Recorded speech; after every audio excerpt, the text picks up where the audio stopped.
Oh, Jesus.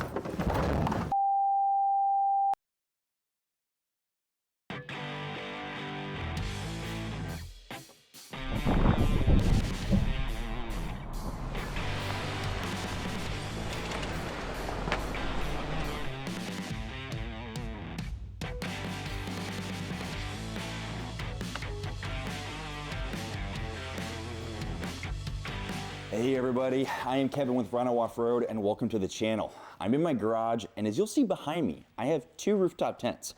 Why does anyone need two rooftop tents? And I'll answer that by saying they probably don't. But part of the reason that I started this channel way back when is because I'm a total gear junkie. I love being able to get a new piece of kit, bring it out with me and see how it's gonna work within the context of my setup, with my family and the Jeep, etc. So Hima reached out to me and offered to send me one of their ultralight tents.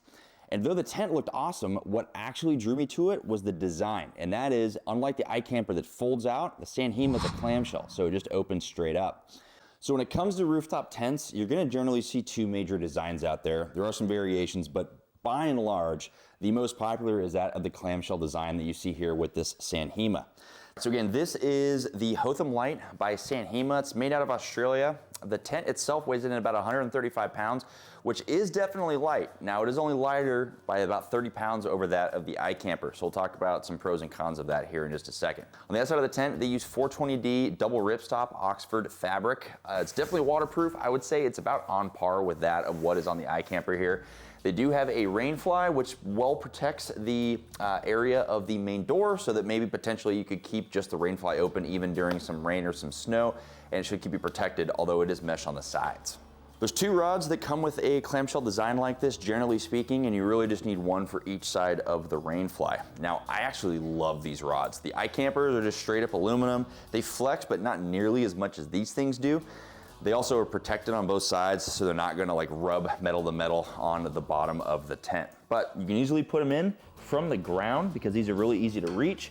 You just simply put them in the hole, you bend this back, reach for the grommet, and then your rain fly is ready to go. There is a little bit of flop here in the middle of the rain fly, so potentially some snow could pile up, but once again, you can literally easily just reach this right from the inside of the tent, give it a pop, and then it's no big deal at all. So consider that a really nice feature to have.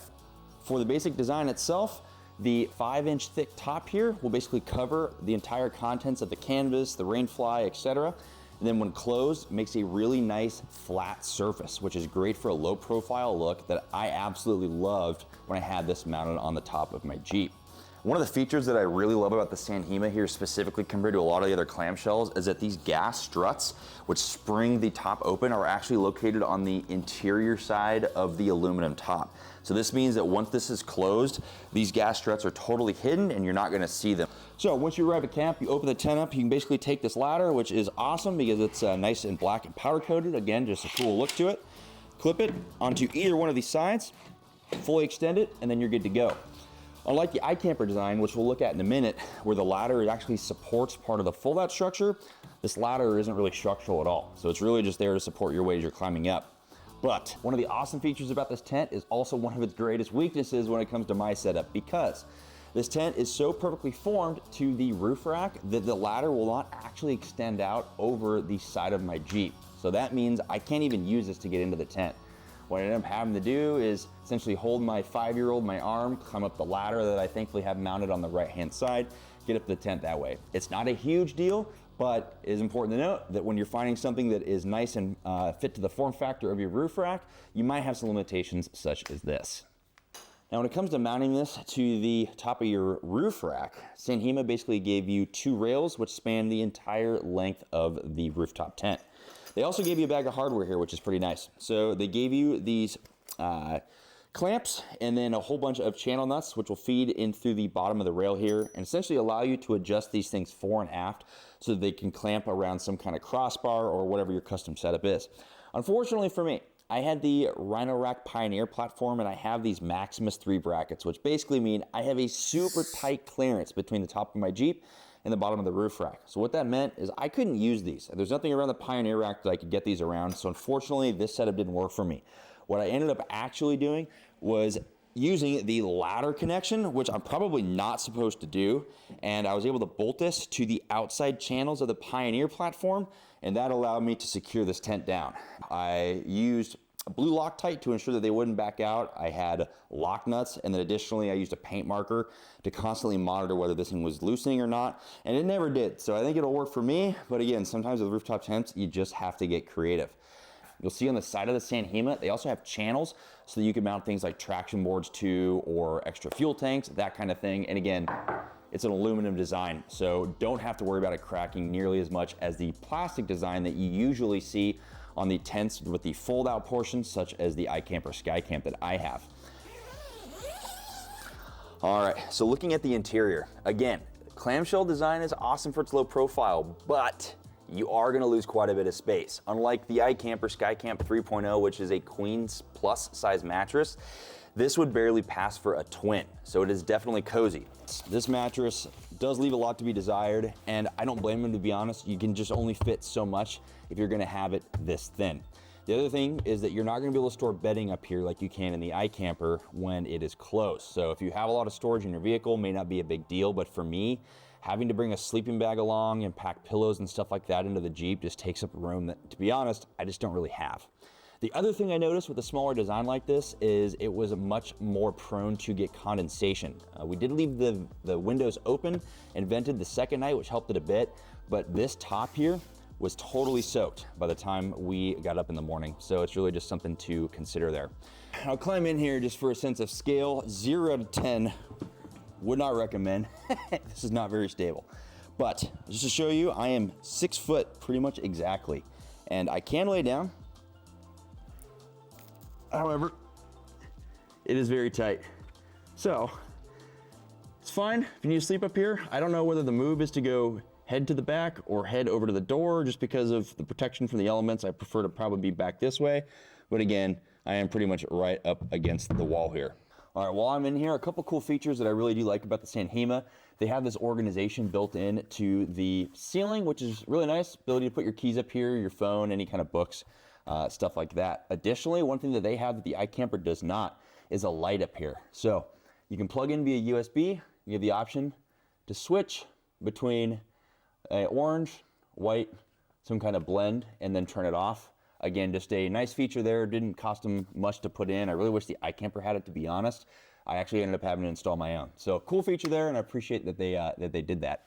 And then another feature that I noticed just recently is they actually have this little skylight here, which I don't know how useful it is, but just you know, gives you another ability to get, gives you ability to get a little more airflow in here, which is awesome. Certainly you can see you're a lot more exposed in a tent style such as this one compared to something like the iKamper.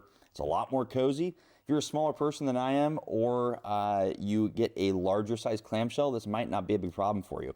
Mind you, there are companies like Roof Nest who makes an XL version of this, which could definitely work and would have a lot of the benefits of still the compactness with maybe a little bit more room for you to fit, move around, be able to bring gear up into the tent and that sort of thing. All right, to wrap it up with the Hima Hotham Lite here, it's $1,150 and 135 pounds, which, to be honest, I think is a great deal, especially if you're less than 6 feet, someone slightly shorter than me. There's only gonna be one, maybe two of you max. This is a great way to keep your Jeep nice and light, to keep a small, thin form factor, which will also help keep you out of things like trees and branches as you're going on those really tight trails.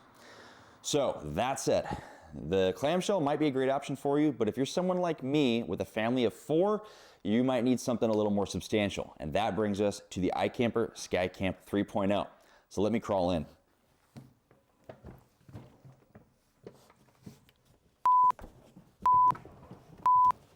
Oh, Jesus. All right, now there are a lot of features that differentiate the iKamper from the Hima, and again, we're comparing apples to oranges here. This is a $4,000 tent versus a $1,100 tent. The Hima, for $1,100, I think is a great value. But with a $4,000 tent, you're just gonna get higher quality. Things like YKK zippers, the canvas material that the iKamper has just feels much, much higher quality. It has a removable rain fly, which is gonna be common on a lot of tents of this design, meaning that you can fully remove it, then have access to the nice skylight here, which will allow you to see the stars at night if you know you're not gonna encounter any weather. It has interior storage just like the Hima does, and it has this cool map on the back, which I personally love. I can sleep here comfortably. I can turn this way, sleep comfortably. I could sleep diagonal. It doesn't really matter. There is a ton of room in here.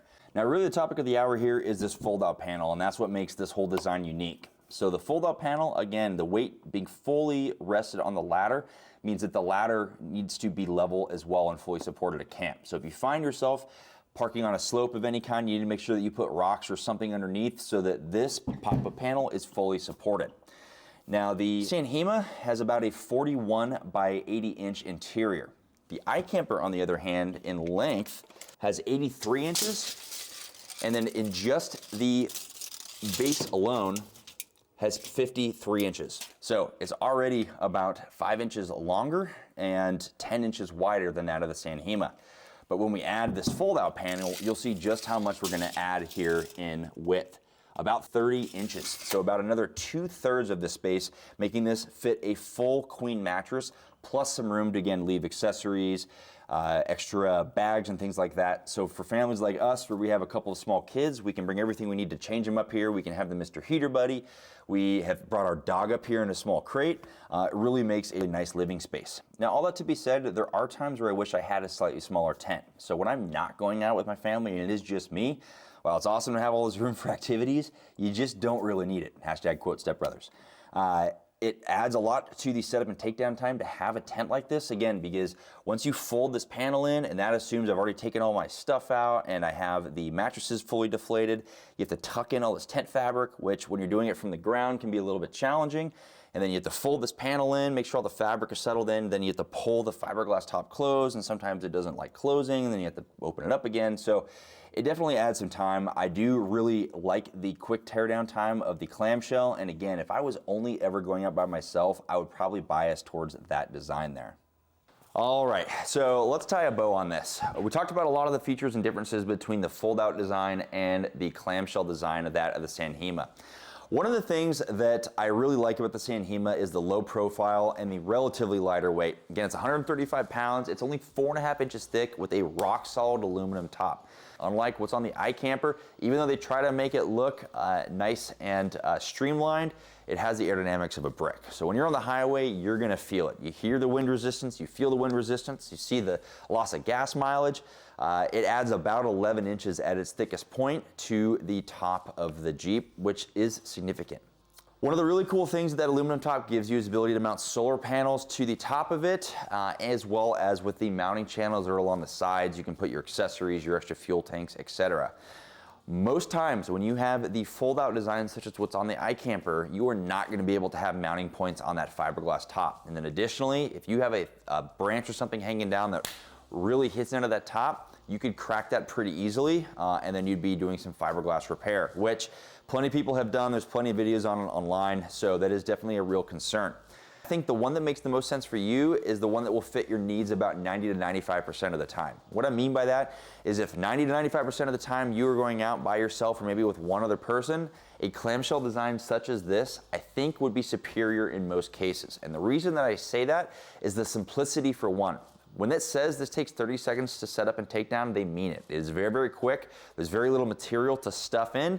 Again, because of that, you can't really fit any bedding on the inside, but it makes it so you can get this thing in and out quick and easy with very little stress. Unlike the iKamper here, where again, it's about a 10-minute fiasco to get everything put away, all the fabric in, to be able to close the dang top and get this thing buttoned up.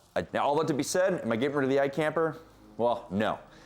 It does serve my needs when I go out with my family, and because of the roof rack I have, switching between tents is a total pain, and I'm not gonna do it all the time. So the iKamper is gonna go back on the Jeep.